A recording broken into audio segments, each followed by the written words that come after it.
United Nations Security Council has voted in favor of a humanitarian pause in Israel's war on Gaza. The 15-member council called for urgent and extended pauses to allow aid access. Rory Challands joins us live now from occupied East Jerusalem. So a vote for a pause, but what's been the Israeli reaction to this? Well, look, I've got two quotes here from Israeli officialdom, which I think tell you all you really need to know about how Israel, as a government, feels about this. We have one from the ambassador, Israel's ambassador to the UN, that's Gilad Erdan, who says that the resolution is disconnected from reality and will have no meaning in practice. He says Israel is according to international law anyway, while the Hamas terrorists will not read the resolution at all and will not act on it.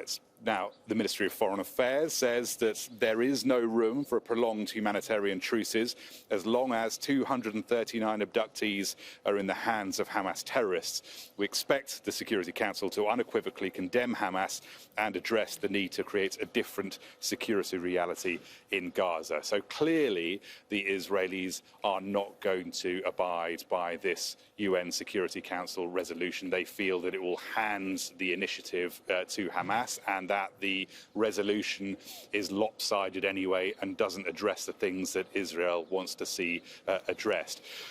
Israel has form in ignoring Security Council resolutions. It has done so in the past. Just two examples: in 2016, Netanyahu ignored a UN Security Council resolution that called for a stop of illegal settlements activity in the West Bank. And in 2009, in a previous flare-up of Gaza violence, the then Prime Minister of Israel ignored a UN Security Council resolution, again calling for immediate ceasefires.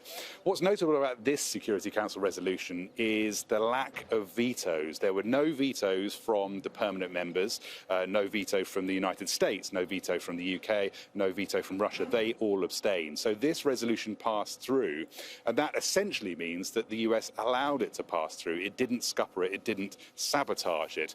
And that, I think, points to an important point, which is really that the biggest check on Israeli activity, military activity at least, is not the UN Security Council, it's not the UN resolutions, it's the United States and what the United States thinks Israel should and shouldn't be doing.